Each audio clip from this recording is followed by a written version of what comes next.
Welcome back everyone to my Let's Play of Final Fantasy I for the Nintendo Entertainment System played on the Wii Virtual Console. Marty Mouse, Milo, Wimbley, and Fibbs are about to travel 2,000 years into the past. Looks like Milo has perfected his time travel juice formula. For those who don't know, in the rat alphabet, V's are replaced with B's. So, it's time travel juice. Yeah, so Milo was always working on that. He got regular travel juice to work, which allowed him to teleport around, but now he's mastered time travel juice. No, actually what happened was, by restoring the light to the 4 elemental orbs, and then placing those restored orbs on the black orb in the altar in the Temple of Fiends, created a time portal back 2,000 years into the past, where someone is pulling the strings of the Fiends. So we warp back to the Temple of Fiends, which is much bigger. That's just a dead end there. I just wanted to show off that room. That room is on the earth floor of the temple. So the way this temple is set up is we warp into the center of the temple here on the first floor. And the first 3 floors we have to go up. And then we head back down to the bottom floor. And then we start heading into the basement. The top 3 floors basically have a whole bunch of dragon type enemies and 3 new enemies actually. That worm enemy that we met, we're gonna have a mini boss here coming up in this center room, the big brother to the eye, the Phantom, and the last monster is the Chimera monster on the 2nd floor. We'll run into him on our way back down. So, but first let's heal ourselves up, because like I said, we got a mid-boss coming up here, the Phantom. So he's just a palette swap of the Eye. Like the Eye has a bunch of, spells, but he's pretty easy to take out. You don't want to do any grinding on this Eye monster though, because he only gives 1 experience and 1 gold piece, so. But this is all our healing potions are gonna come in handy. So I was mentioning some of the enemies that we can encounter on these first 3 floors are frost giants, chimeras, zombie dragons, chimeras, frost giants, slimes, gas dragons, bad men, mages, and fighters. Then we're gonna get down, when we get down to the basement floors, each of those floors are basically going to be elemental type floors.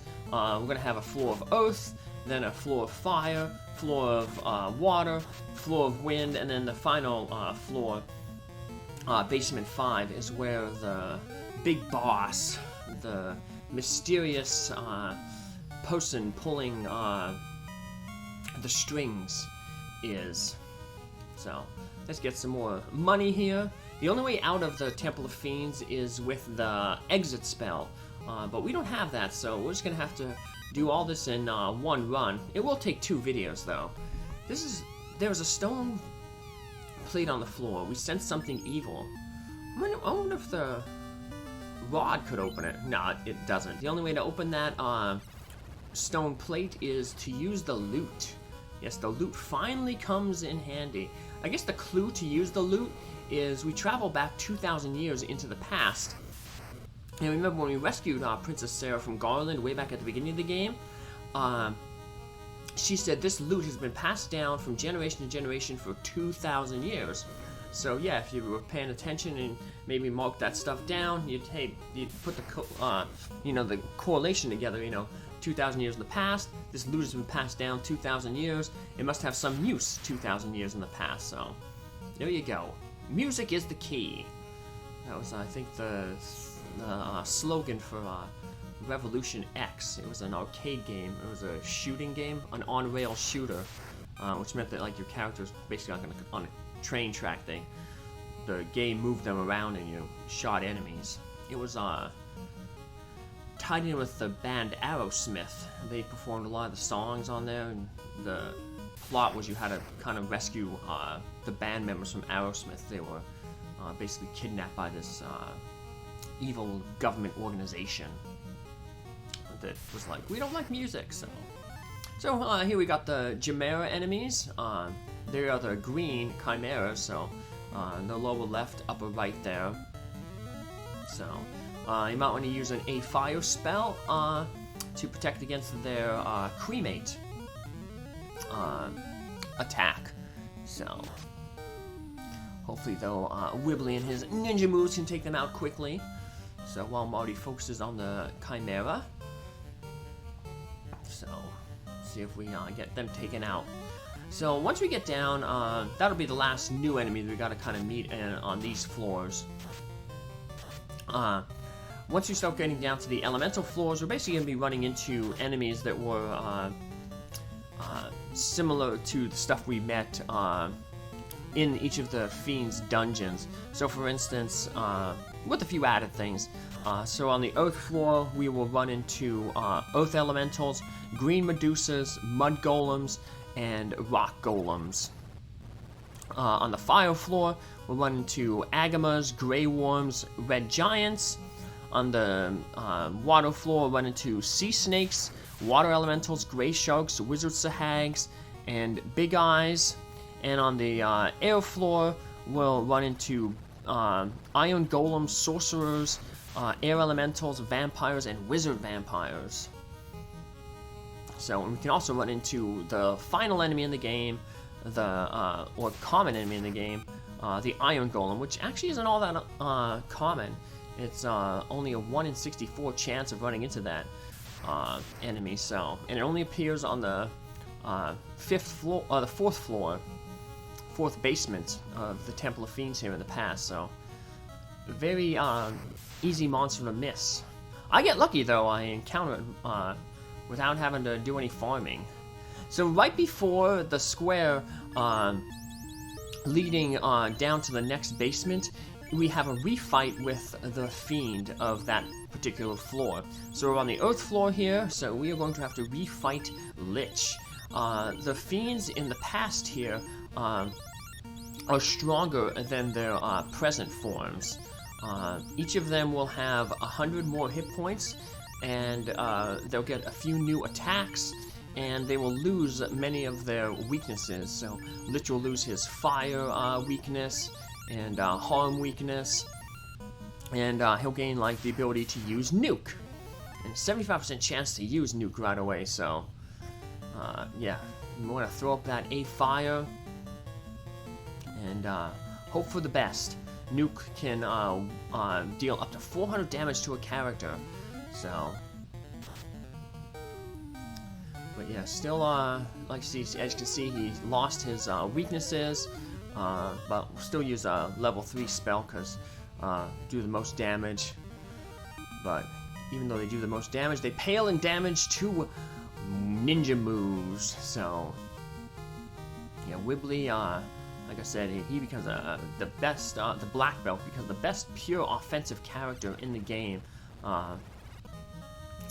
Especially at higher levels. Once he hits level 32, he'll even out-damage the Knight with the best sword in the game. So we only have one more level to reach that, so, and he will reach it, so. See, like I said, we're on the fire floor right here now, and there's a few treasure chests on this floor. That best sword in the game that I mentioned, that's actually on the 4th floor basement, the floor of air. But we can get some pretty decent treasure here. Some money, we can get a katana, and a second pro cape. So we'll eventually give that pro cape to Fibbs. That way he can get rid of the black shirt. So it gives him a little bit more defense.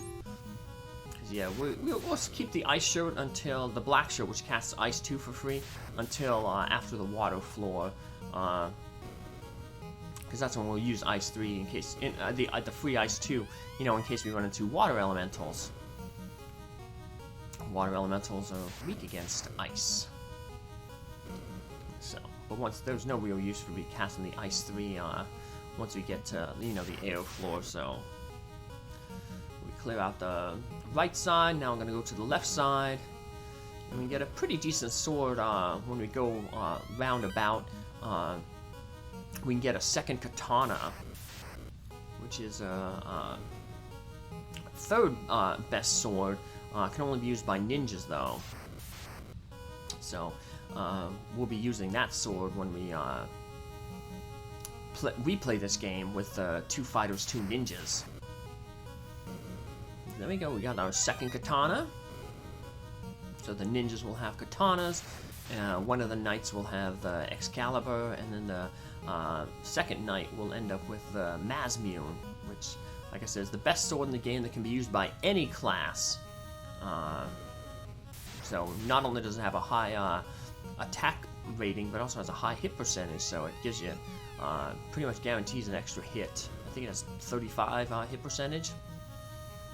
So let's once again we're going to heal ourselves up because the step in front of the staircase will be another fiend refight with Carrie. We got into a fight right before Carrie, so time to do some more healing! Yay! Use all your healing potions first. Alright. So here is Carrie. She loses her her weaknesses to like those status effects, like the sleep and slow.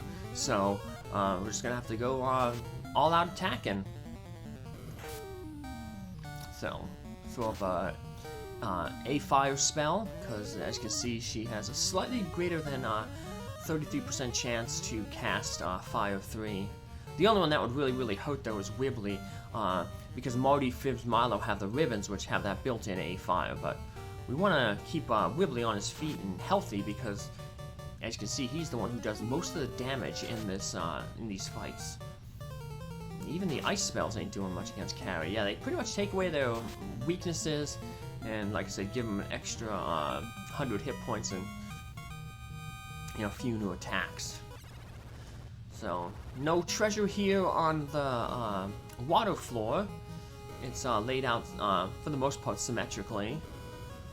So I'm just going to be jumping into these rooms just to show that they're empty. So, see, nothing over there. This room on the right, it's going to mirror the one on the left, so I'm just going to go in there just to kind of point it out. But it's mirroring the room that I'm going to go through here on the left. I could have did it vice versa. I could have showed the left room and then went down the right room, but I just did the way I did. So yeah, it's mainly remains symmetrical until the very bottom, when there's a corridor over to the right, which leads to Kraken, and the staircase to the air floor. So let's heal up. Kraken's about like a little more than halfway down the hallway, but Kraken is very scary. This was actually the scariest fight heading into it. I mean, Lich is scary too because he can use nuke, but you know, if he uses nuke and wipes out a character, I can reset. I don't lose a lot of time, but I lose a lot of time having to restart from my last save if Kraken knocked out a character. And Kraken's scary because he hits hard and he has those 8 tentacles. So fast up Wimbley so he does more damage and tries to eliminate Kraken as soon as possible. And Fibbs and Milo working on getting those Invis 2s up as soon as possible. Help us dodge those attacks. Thankfully Kraken is nice here and decides to use a Lit 2 spell on us. Not too worried about that. So it's not a 3rd level spell like how Carrie had, Fire 3. So keep stacking those Invis 2s with Milo. Fibbs is going to throw up a Fog 2, which increases everybody's defensive points by 20. So we've got 3 Invis 2s up, help us dodge attacks, and now we're going to get some more defense in case one of those attacks gets through, but luckily we don't have to worry about it because Kraken actually behaved. What a good octopus. So, don't have to worry about him anymore. But we do have to worry about everything on the floor of the air. And that's what we'll pick up in our next episode. Take care, have a good day. Bye.